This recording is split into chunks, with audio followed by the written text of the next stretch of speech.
14 de enero de 2021. Una desesperada llamada al 911 rompió el silencio de una tarde cualquiera en Simpsonville, Carolina del Sur. Una mujer afirmaba que su hija de 3 años se estaba ahogando con agua. Pero cuando llegaron los paramédicos, no encontraron a una niña luchando por respirar. Lo que vieron fue el cuerpo brutalizado de una pequeña. Su piel ennegrecida por hematomas profundos, su abdomen decolorado por hemorragias internas y su frágil cuerpecito apenas aferrándose a la vida. Un bombero susurró horrorizado: «Estas lesiones, ningún accidente podría haber causado esto. Alguien la golpeó, metódicamente». El nombre de esa niña era Victoria Rose Smith. Había sido adoptada por una familia que el Estado describía como ideal, criada por una mujer que una vez ganó un concurso nacional de cocina y se mostraba como una madre amorosa de 5 hijos. Lo que nadie vio, o tal vez eligió no ver, fue la verdad que se escondía detrás de su sonrisa en las redes. Una verdad que terminó con una niña rota en el suelo de una habitación, susurrando «Te quiero» al hombre que solo observó y dejó que ocurriera. Hoy te contaré la historia de Victoria, cómo una niña separada de su madre biológica, por su seguridad, fue colocada en un hogar que se convirtió en su sentencia de muerte. Comencemos por conocer quién era realmente Victoria. Antes de que el sistema la abandonara, su nombre era Victoria Rose Smith, nacida el 27 de marzo de 2017 en Greenville, Carolina del Sur. Desde el momento en que llegó al mundo, su presencia irradiaba calidez. Con mejillas regordetas, ojos curiosos y brillantes, y una risa capaz de derretir el corazón más frío, Victoria no era solo una bebé. Era una pequeña luz en la vida de todos los que la rodeaban. Victoria, a quien cariñosamente llamaban Tori, era la menor de 3 hermanos. Tenía 2 hermanos mayores, Jaden y Colton, quienes se enamoraron de inmediato de su hermanita. Juntos formaban un trío ruidoso y alegre, jugando, riendo y a veces metiéndose en líos como hacen los niños. En las fotos familiares de esos primeros días, Victoria aparece con una sonrisa llena de inocencia. En una imagen se la ve extendiendo la mano hacia el collar de su madre con ojos asombrados. En otra, vestida con un esponjoso vestido rosa, queda capturada su fascinación por los pastelitos. Adoraba el color rosa. Le encantaban las cosas brillantes, la ropa bonita y peinarse el cabello. Podía pasar horas disfrazándose, fingiendo ser una princesa y girando frente al espejo con una alegría pura. Le gustaban las muñecas, los coches de juguete, los bloques de construcción. Jugaba con todo al mismo tiempo. Para Victoria, cada objeto era una excusa para imaginar, reír y sentirse viva. Los cumpleaños eran sagrados. Para una niña tan pequeña, entendía que un pastel con velas, globos y canciones significaba que era querida. Su alegría no se trataba solo de dulces o regalos. Se trataba de sentirse vista, celebrada. Aplaudía con entusiasmo, con las mejillas sonrojadas y los ojos brillando, como si supiera de alguna manera que ese momento era solo suyo. La comida también le daba alegría. Ya fueran panqueques caseros o un pedacito de chocolate, para Victoria las comidas eran más que alimento. Eran momentos de familia, de consuelo, de unión. Nunca comía con prisa. Saboreaba cada bocado como si fuera parte de un pequeño ritual feliz. Nadie podría ni haber imaginado que ese gesto tan simple e inocente, comer despacio, sería algún día la razón de su muerte. Victoria no solo era hermosa, era vivaz, dulce, encantadora con un toque de picardía. Todos los que la conocieron recordaban algo especial: la forma en que ladeaba la cabeza al sonreír, el pequeño hoyuelo en su mejilla izquierda, o cómo llamaba a su madre mami con esa vocecita suave. Su alegría era contagiosa. su amor puro. Y eso hizo que su sufrimiento y su final fueran aún más insoportables. Regresemos ahora para comprender la familia en la que nació y el sistema que la alejó de ella. Victoria Rose Smith nació en un hogar modesto pero lleno de amor. Su madre, Cassandra Cassie Smith, era joven, agotada y hacía todo lo posible. Con 3 hijos bajo un mismo techo y recursos limitados, los días eran largos, las noches casi siempre sin dormir. Pero nunca faltaba el cariño. La familia no era adinerada. Cassie y su pareja, Bradley, vivían al día. Sin embargo, crearon un mundo donde los pasteles de cumpleaños eran caseros. Las risas resonaban en la sala y la hora de dormir significaba cuentos y abrazos cálidos. Cassie lo capturaba todo. La primera sonrisa de Victoria, sus primeros pasos, sus manitas regordetas agarrando juguetes. En esas fotografías no se ve peligro. Se ve a una madre que adora a sus hijos. Pero el sistema vio otra cosa. Al nacer Victoria, se detectó una pequeña cantidad de marihuana en su organismo. Una señal automática de alerta para el Departamento de Servicios Sociales, DESOM de Carolina del Sur. No importaba que Victoria estuviera sana, segura y claramente querida. Lo que siguió fue un ciclo agotador de visitas domiciliarias, inspecciones y presión creciente. Cassie trató de cumplir con todo. Acudía a cada cita, seguía cada indicación. Pero el escrutinio no hacía más que aumentar. Y entonces llegó el momento que lo cambió todo. Una noche, tras haber estado despierta casi 24 horas, Cassie se quedó dormida en el sofá. La bebé había llorado durante la noche.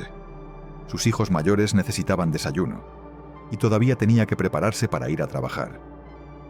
Mientras dormía, los niños, preocupados por el silencio, fueron a casa de una vecina. Alarmada, la vecina llamó a la policía. Servicios Sociales lo tomó como la gota que colmó el vaso. No importaba que los niños estuvieran ilesos. No importaba que Cassie simplemente hubiera llegado al límite que todo padre agotado teme alcanzar. Lo que necesitaba era apoyo. Lo que recibió fue un portapapeles y un bolígrafo. «Firma los papeles», le dijo la trabajadora social. «Encontraremos una mejor familia para tus hijos. Estarán más seguros».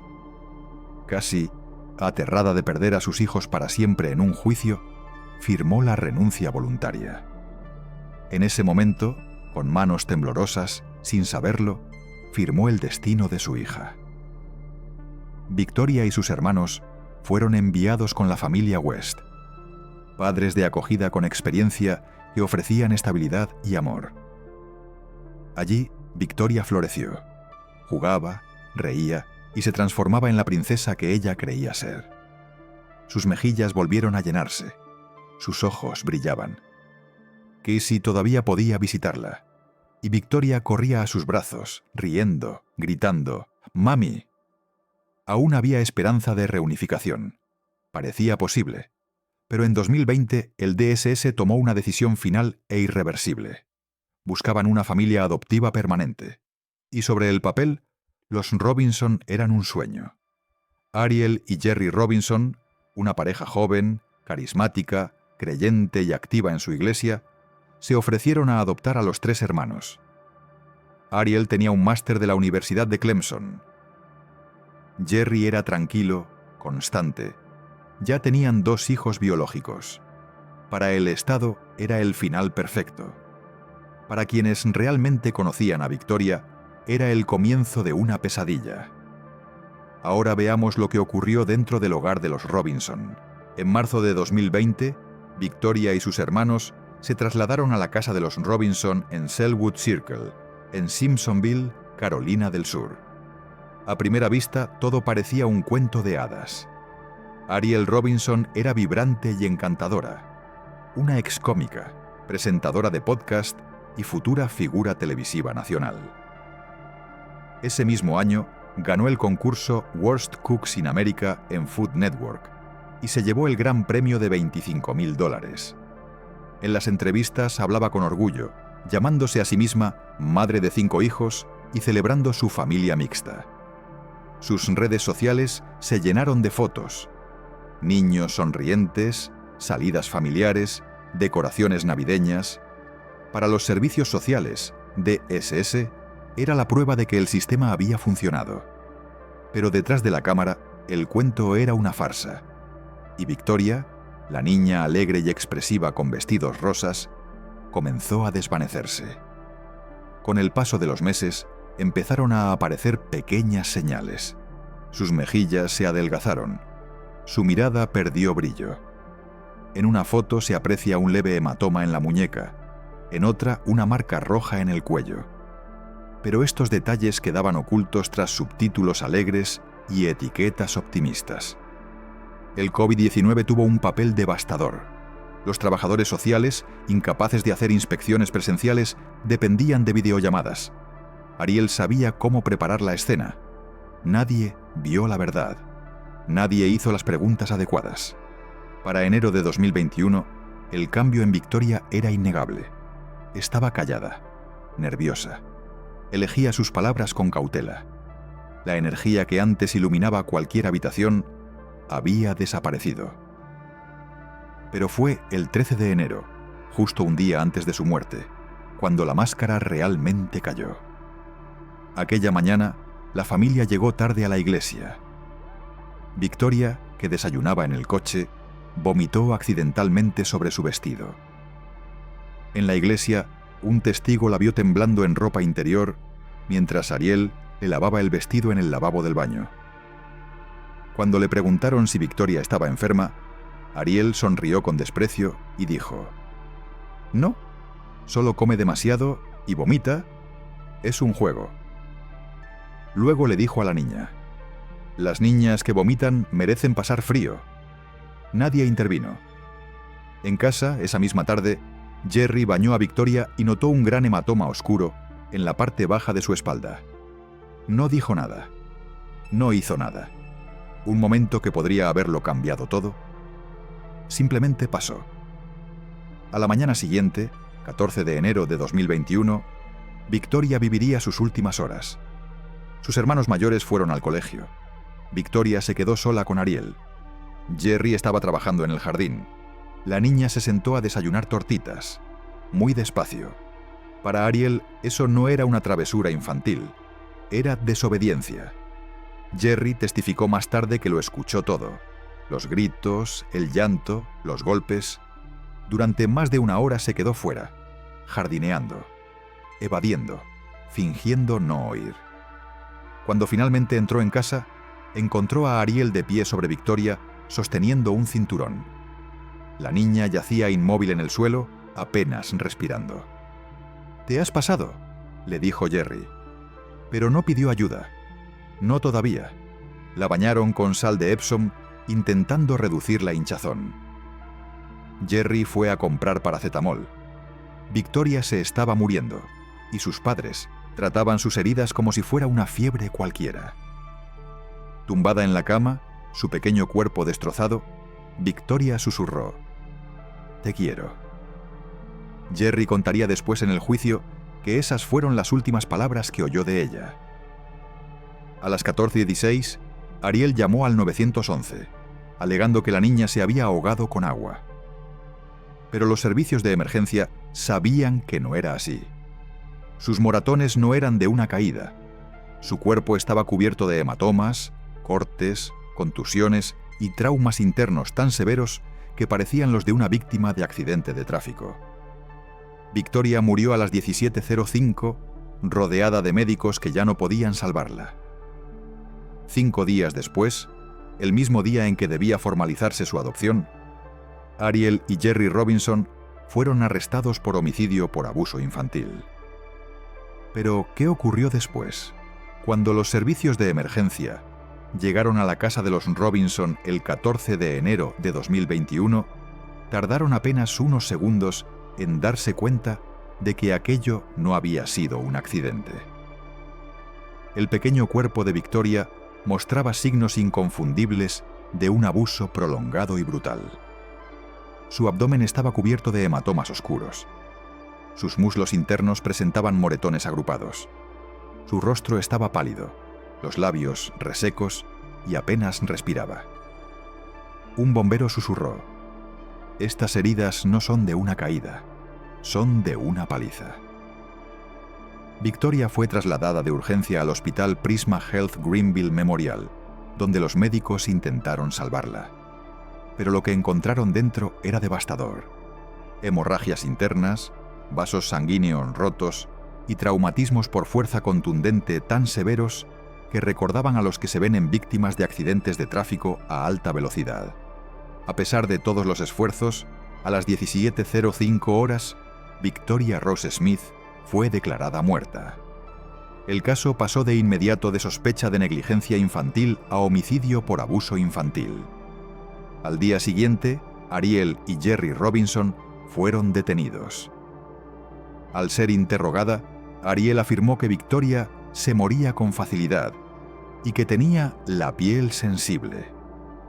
Culpó a sus hijos biológicos diciendo que uno tenía problemas de ira y solía patear a la pequeña. Pero las pruebas contaban otra historia. El forense declaró más tarde que nunca había visto lesiones internas tan graves en una niña tan pequeña. Los expertos médicos confirmaron que el trauma se produjo dentro de la hora anterior a su muerte, coincidiendo con el momento en que Jerry dijo haber escuchado a Ariel gritar y golpear a Victoria. En abril de 2022, Jerry Robinson se declaró culpable de complicidad en el homicidio por abuso infantil. Admitió que conocía los castigos violentos de Ariel. Describió cómo Ariel golpeaba a Victoria con cinturones y paletas de madera, especialmente cuando la niña comía demasiado lento. Incluso confesó que a veces le quitaba comida del plato a Victoria para evitar que fuera castigada. Testificó que la mañana de la muerte de Victoria lo escuchó todo: sus llantos, los golpes, pero decidió quedarse en el jardín haciendo labores, en lugar de intervenir. Luego vino el juicio de Ariel Robinson en mayo de 2022. En el estrado, Ariel cambió su versión. Ahora afirmaba que Jerry era el verdadero agresor. Dijo que él tenía problemas de ira y que se quedaba solo con los niños. Pero el jurado no se dejó convencer. Salieron a la luz clips de sus monólogos de comedia, vídeos donde hacía chistes sobre pegar a los niños en la garganta. Su imagen pública como madre dulce y progresista se desmoronó ante sus propias contradicciones. Uno de los momentos más desgarradores llegó cuando un médico de cuidados intensivos pediátricos testificó: «Estas heridas no eran compatibles con la vida. El nivel de fuerza utilizado desgarró los tejidos internos. Esto no fue disciplina, fue tortura». Tras 4 días de testimonio y solo 90 minutos de deliberación, el jurado emitió su veredicto: culpable. Ariel Robinson fue condenada a cadena perpetua sin posibilidad de libertad condicional. Jerry Robinson recibió 20 años de prisión, con crédito por el tiempo cumplido. Food Network eliminó inmediatamente la temporada de Worst Cooks in America, en la que participó Ariel, de todas sus plataformas. Y a principios de 2025, cuando Ariel presentó una apelación, el tribunal rechazó su solicitud de nuevo juicio. Permanece encarcelada, habiendo recibido múltiples sanciones disciplinarias por desobedecer órdenes y por conducta sexual inapropiada durante su estancia en prisión. Pero más allá del tribunal, la historia de Victoria despertó una indignación más profunda, una dirigida no solo contra sus asesinos, sino también contra el sistema que la puso en sus manos. La noticia de la muerte de Victoria Rose Smith se propagó como la pólvora, desatando una oleada de dolor colectivo, indignación y estupor. Una preciosa niña de 3 años, separada de su madre biológica en nombre de la protección, había sido entregada a una asesina. La traición se percibía como sistémica, deliberada e imperdonable. En comunidades de todo Carolina del Sur, especialmente en Greenville y Simpsonville, el público exigía respuestas. ¿Cómo podía una mujer tan celebrada públicamente, tan exhaustivamente evaluada, asesinar brutalmente a una niña sin que nadie lo notara? ¿Por qué no intervino el Departamento de Servicios Sociales, especialmente después de que aparecieran señales de abuso en las fotos? ¿Y por qué las visitas de los trabajadores sociales seguían realizándose de forma remota, varios meses después del inicio de la pandemia? Estas preguntas no quedaron sin respuesta. Michelle Herbst, tía de Victoria, se negó a permitir que la muerte de su sobrina se convirtiera en una estadística más. Se convirtió en la voz que Victoria ya no tenía. Presionó a legisladores, apareció en televisión y organizó un movimiento de base que daría lugar a lo que hoy se conoce como la Ley de Victoria. Esta propuesta de ley en Carolina del Sur buscaba reforzar la supervisión de hogares de acogida y adopción, con un cambio fundamental. Las inspecciones presenciales sin previo aviso serían obligatorias, incluso después de que se finalizara una adopción. Nada de videollamadas, nada de confiar ciegamente en las apariencias. Si alguien hubiese entrado sin avisar en la casa de los Robinson, dijo Michelle, Victoria seguiría viva. El proyecto de ley ganó apoyo en todo el espectro político. Defensores del bienestar infantil, líderes religiosos, antiguos padres de acogida e incluso empleados del propio DES pidieron reformas. Medios de comunicación de todo el país recogieron la historia, no solo por su horror, sino porque exponía una verdad incómoda. El sistema creado para proteger a los niños a veces puede convertirse en el motor de su destrucción. En Internet, el hashtag #Justicia para Victoria fue tendencia durante semanas. Miles de personas publicaron homenajes, compartieron fotos de Victoria y encendieron velas virtuales en su memoria. Otras compartieron sus propias historias, de custodia perdida, de reunificaciones rotas, de niños colocados en hogares peligrosos. Victoria se había convertido en un símbolo, un nombre que atravesaba la burocracia y recordaba al mundo lo que realmente está en juego. En su funeral, en Travelers Rest, Carolina del Sur, Cassie colocó un osito de peluche sobre la pequeña tumba de su hija. El mismo estado que le había arrebatado a su hija en vida, Cassie se la quitó también en la muerte, obligando a la familia a luchar incluso por el derecho a enterrarla. Y aún así, la historia de Victoria no terminó. Porque cada vez que alguien dice su nombre, cada vez que una nueva familia de acogida recibe una visita sin previo aviso, cada vez que un legislador alza la voz, Victoria vuelve a vivir. En propósito, en protección, en memoria. Pero ¿cuál es el mensaje duradero de esta tragedia? ¿Qué deja atrás la corta vida de Victoria? ¿Qué harías si vieras a una niña temblando en el baño de una iglesia, medio desnuda, tiritando, asustada? ¿Te detendrías? ¿Harías preguntas? ¿Intervendrías? Porque en los últimos días de Victoria, la gente vio. Y aún así, nadie hizo nada. Victoria Ross Smith vivió 3 años, 9 meses y 18 días. Trajo color al mundo. Tutús rosas, zapatos con purpurina, sueños de casas de muñecas. Se reía con sus hermanos. Giraba sobre sí misma con vestidos de princesa. Llamaba mamá a su madre y aplaudía cuando encendían las velas de su cumpleaños. Era una niña en todo el sentido de la palabra. Vulnerable, confiada, llena de luz. Y esa luz se apagó, no en un callejón oscuro, no a manos de un desconocido, sino en una casa suburbana, detrás de una sonrisa perfecta para la cámara, mientras el sistema observaba desde la distancia. Déjalo asimilar.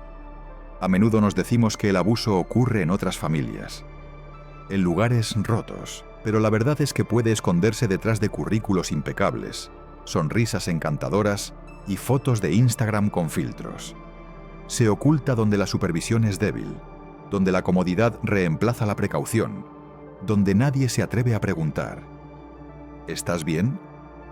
La muerte de Victoria no es solo una tragedia, es una llamada a la acción. Si trabajas en protección infantil, sé la voz que no ignora las señales silenciosas. Si eres vecino, profesor, feligrés, no apartes la mirada. Haz preguntas. Exige respuestas. Confía en tu intuición, porque el silencio puede ser mortal. Victoria no tuvo la oportunidad de crecer. Nunca empezará el colegio. Nunca se le caerá su primer diente. Nunca aprenderá a montar en bicicleta. Pero aún puede salvar vidas, si permitimos que su historia sea más que un titular. En Crimeline, creemos en contar estas historias no para provocar impacto, sino para recordar. Para hacer justicia. Para provocar un cambio. Así que si esta historia te ha conmovido, compártela. Habla de Victoria. Di su nombre. Dilo en voz alta. Porque ningún niño debería susurrar «Te quiero» con su último aliento. Y recibir solo el silencio como respuesta. Descansa en paz, pequeño ángel.